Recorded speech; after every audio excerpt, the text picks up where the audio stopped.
В разгаре стояла самая середина лета.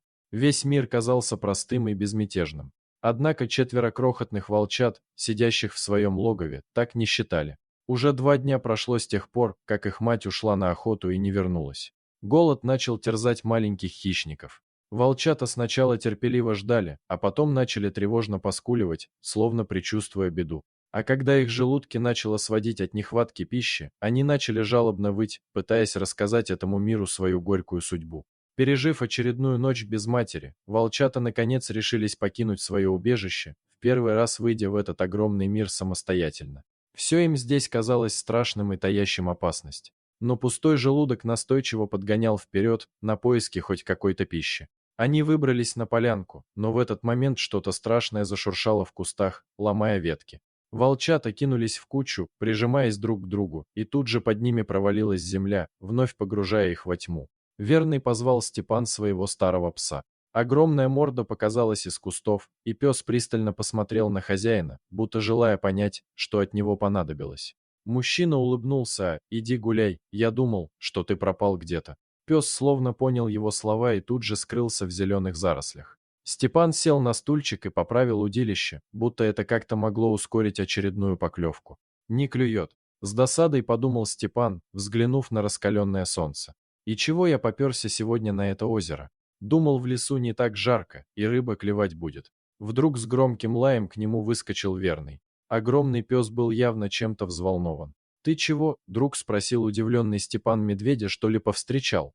Умный пес отскочил от хозяина, продолжая призывно лаять, будто бы зазывая человека. «Странный ты сегодня!» Снова удивился Степан, медленно поднявшись со своего места и еще не понимая, чего же хочет от него собака. А Верный будто этого и ждал. Он тут же прыгнул в кусты, продолжая оттуда подзывать хозяина. Степан отправился за взволнованным псом. Пройдя несколько сотен метров, мужчина увидел, как его собака подошла к краю медвежьей ловушки. Верный позвал хозяин своего пса.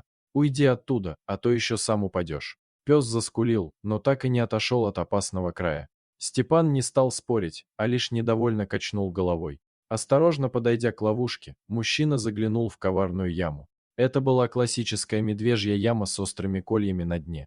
Попади туда животное покрупнее наших волчат, не избежать ему мучительной смерти. А нашим малышам повезло.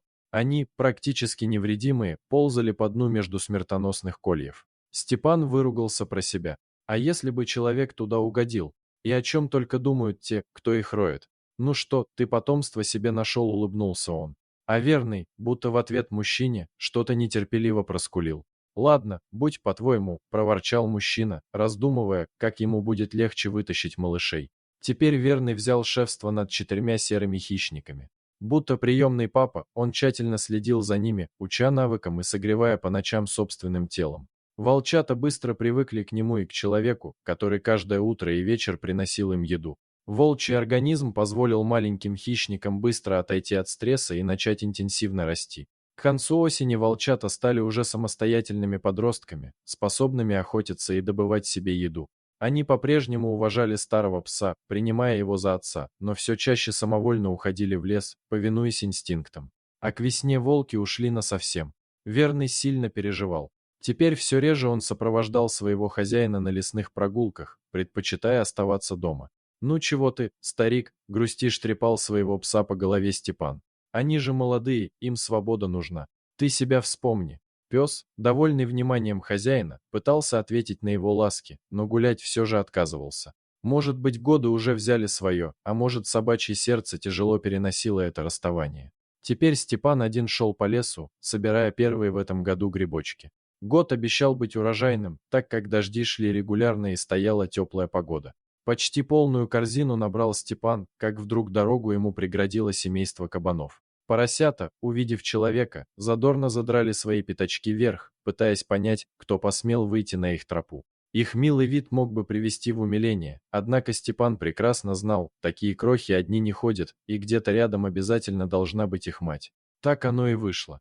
Через секунду напротив мужчины выросла фигура крупной дикой свиньи, готовой накинуться на кого угодно, чтобы защитить свое потомство. Это яростное и сильное животное способно дать отпор даже крупному волку. Человеку не устоять против него. Степан это прекрасно осознавал. Поэтому тут же, оставив свои грибы, кинулся к ближайшему дереву и забрался на него. Но кабаны, как назло, будто бы и не думали покидать это место. Недовольная мама ходила вокруг дерева, запрокидывая рыло, чтобы разглядеть скрывшегося наверху человека. Она хотела скинуть наглеца и разорвать его на части. «Плохо дело», — подумал Степан. «Так она и ночевать меня тут заставит». И не найдя ничего лучшего, мужчина принялся кричать, зовя на помощь, или хотя бы попытаться отпугнуть своим голосом кровожадное животное. Неизвестно, сколько бы еще пришло ему сидеть на дереве, но вскоре он заметил, как на полянке один за другим начали появляться волки. Вот еще сначала изумился Степан. Чего они тут забыли, недалеко от деревни? Но вскоре до него дошло, ведь это же его волчата пришли к нему на помощь. Теперь это были крупные волки, поэтому мужчина их сразу даже и не узнал. Волки начали кружить вокруг кабаньего стада, словно играя со своей жертвой, водя вокруг них свой смертельный хоровод. Нервы свиньи не выдержали, и она со всех ног кинулась в чащу, уводя за собой потомство. Волки тут же погнались за ними. А Степан смог спуститься со своего укрытия и, забрав свою корзинку, отправился домой. Всю ночь он после этого вспоминал, как серые хищники пришли на его голос и спасли от жестокой расправы. Почему-то от этих мыслей слезы накатывались сами собой. Но не потому, что мужчине было страшно, а потому, что он понял, что добро понимают даже дикие животные. И даже они умеют быть благодарными. Дорогие зрители, если вам понравилось это видео, то ставьте лайк и подписывайтесь на наш канал. До свидания.